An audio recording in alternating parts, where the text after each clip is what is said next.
here live with Roberto Minervini, filmmaker behind What You're Gonna Do When the World's on Fire. Well, this film is really that.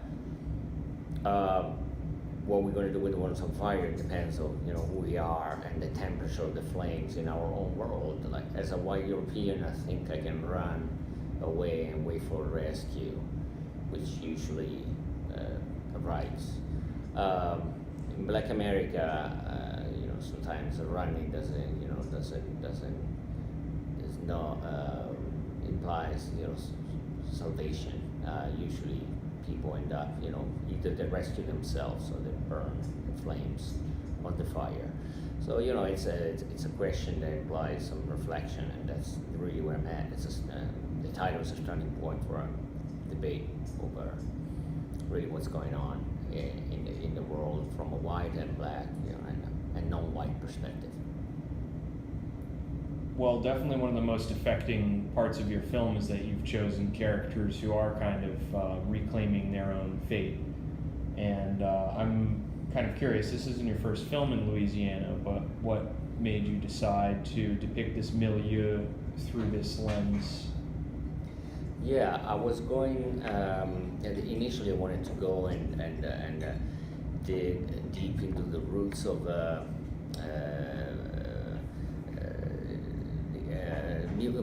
music tradition of black people in America, so American and African tradition. That is the tradition that comes before the recordings made by the Library of Congress, the Smithsonian Institute, in the early 30s, and where the music was recorded mostly in jail, because that was where most people were singing the blues, or the pre-blues, the folk blues.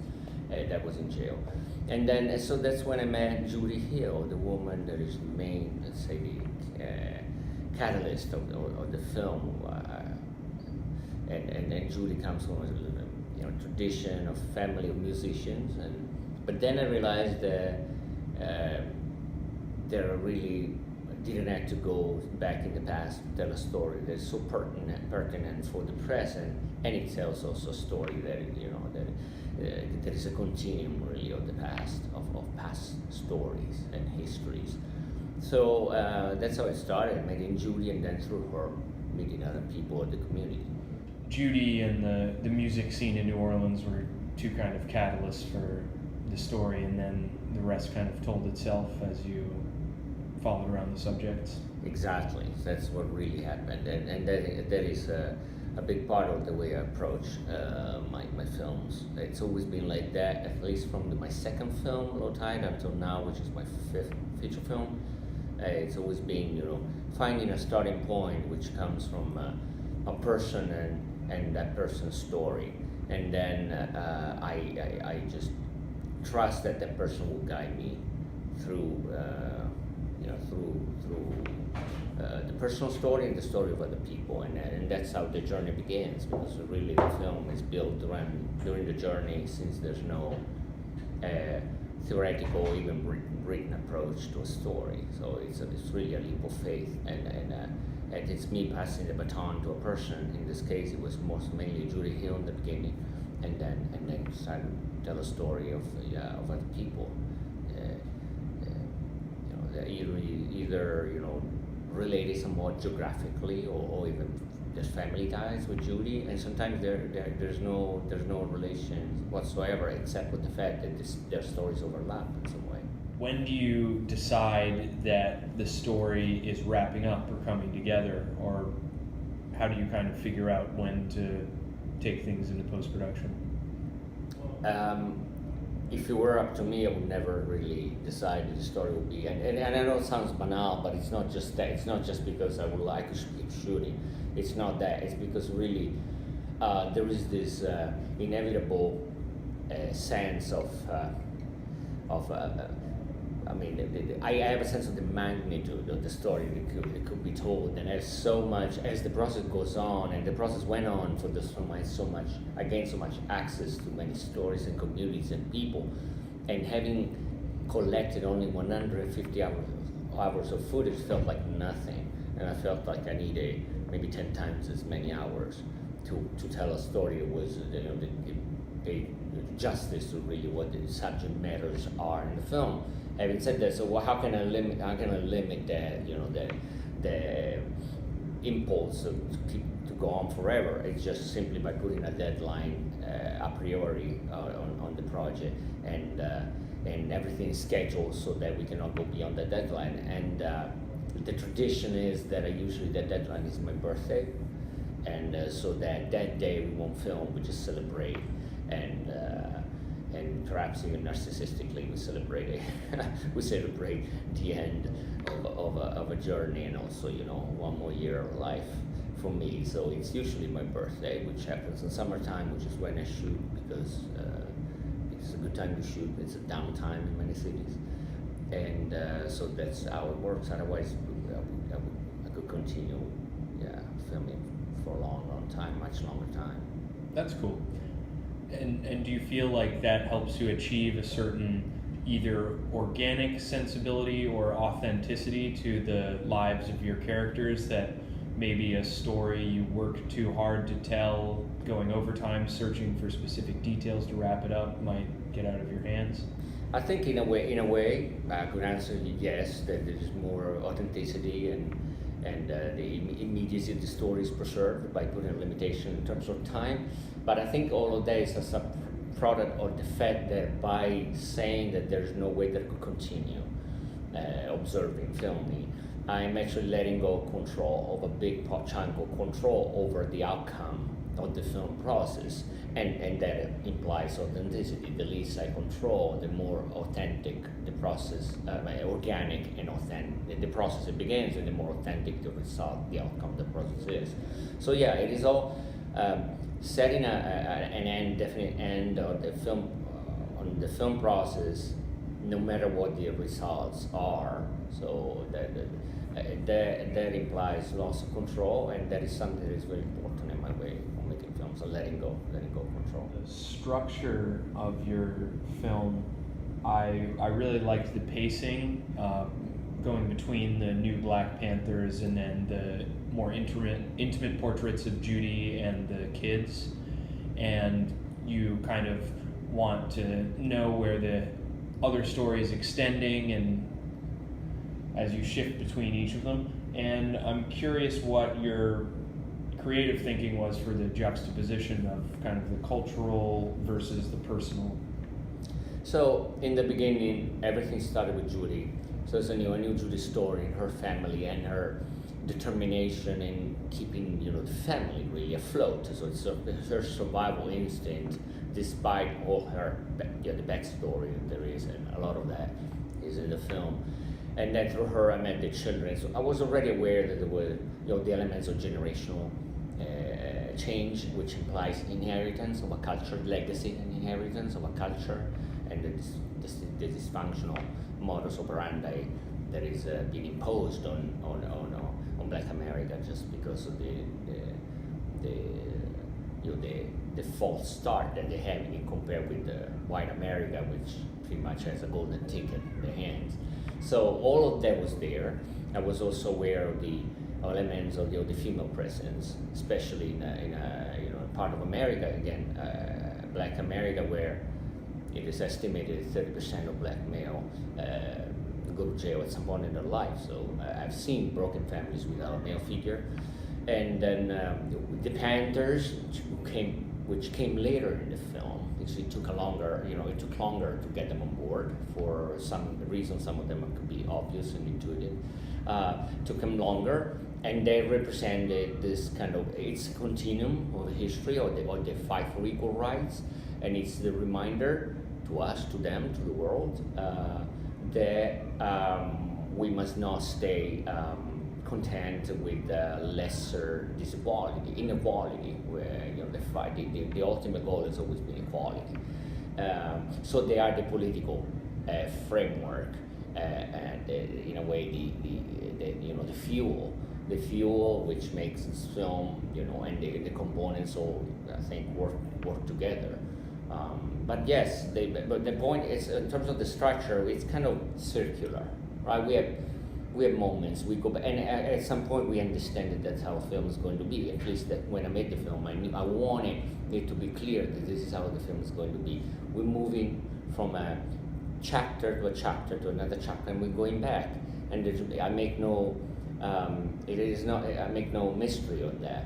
I wanted in a way a circular, predictable, if you wish, structure, because I didn't want to the structure, the form, the dramaturgy of it to take over the essence of the film. So I wanted to be very clean, almost neutral, almost monotonal, hence the black and white, so that everything will flow organically with no tricks, really, no filmic tricks, and that's why this story is kind of alternated. They come one after the other in a very circular way, in a very almost like a mantra, really, which suits the film very well, since it's such a spoken film, a film of words.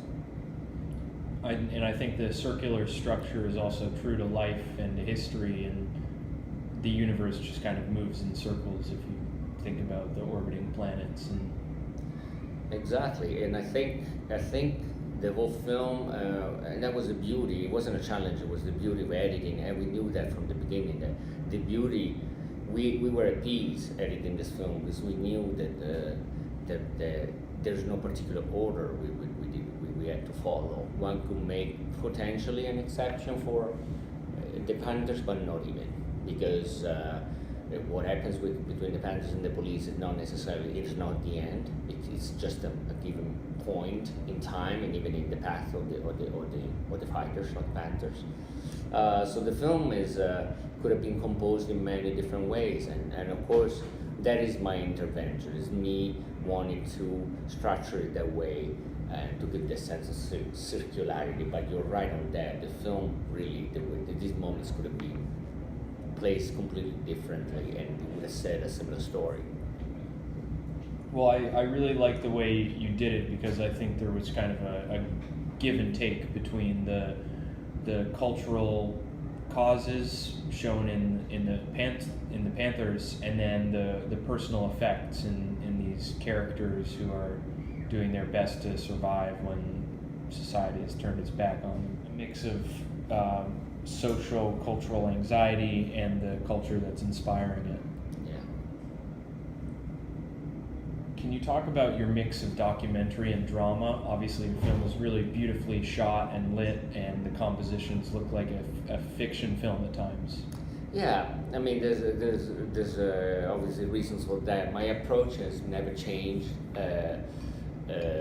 in recent times, because the first film was partly scripted, and then I ditched script altogether, and I've never written anything for my films, and this film is no exception. It's a work of observation, but in this case I was aware since the beginning that I wanted to make a film that was circular, that was in a way monotonal. I knew that I wanted in black and white to neutralize the ups and the downs, the color and beauty that is inherent in a concept of color. And I open a parenthesis here. The beauty of color is all white European concept, so absolutely unfit to tell a story of Black America in this case. We can only imagine the discrepancy in the perception of beauty of these majestic American Indian, Mardi Gras Indian suits full of embroidered and multicolored, and the Panthers, they're just black in empty spaces and the other. So we could already imagine the perception of beauty, therefore the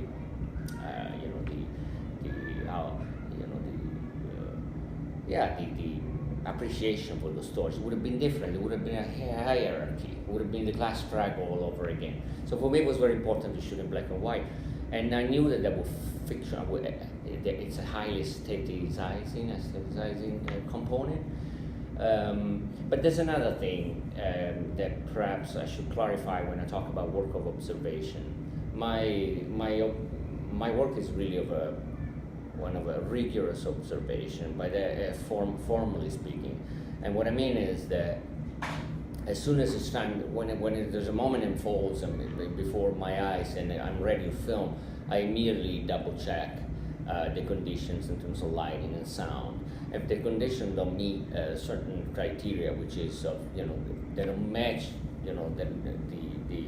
the requirements and of aesthetic in terms of composition, in terms of quality, or the image and sound, then I do not film, no matter how important that moment is, because I trust that since I film for a long, long time, that moment will present itself maybe at another time, or there'll be another moment that will be just as powerful. So I know that I need that consistency. Consistency is important, not just because the film has to be beautiful, but because it's kind of the other way, because I want to know there's no difference among the stories. It's actually consistency as equanimity. In a way, beauty has to be a concept that brings back equanimity to these people. So it's a very rigorous way of serving. I make no exception. Perhaps there is one exception when I really had no choice but to document the Black Panthers under a bridge, and with a little sacrifice on sound and camera work. But other than that, that was a special moment, and I had it one time and I knew that. But otherwise, I don't sacrifice that. And the editing then cleans everything, cleans all the camera, the unwanted camera movements, on the panning and tilting of this handheld camera, and the jerky handheld camera movements that I don't want, just because they're going to interfere with this idea of equanimity and consistency. And I think that is language. That is a language of drama, but it's also a language that these people needed to tell their story, or that I wanted to give these people to tell the story, which is a story that really transcends documentary and fiction. It's history. You've described looking for your own past realities in other people's realities as a filmmaker. So I'm wondering how this project is cathartic for you. Well, it is, because my past realities is a reality of a man, growing up in a all-white small town, in Italy, very depressed, blue collar, and where you have a bunch of angry white men all together, and I say men because we're mostly men, and angry white men together, and it was, although we were politically progressive, at the same time we created a fortress, and we didn't want anybody to come in, and that's what I learned at that time. People held tight onto their job, and now it's mostly everybody's unemployed after the globalization wiped out our handcrafts in Italy, artisanal industry, handmade industries, and so at that time, that's why. So I grew up in that mentality, on defensive. I was defensive. I grew up thinking that I would not be able to make it. I heard not being able to make it many times, not being able to go to high school, not being able to go to college, not being able to lead the path that was written for me.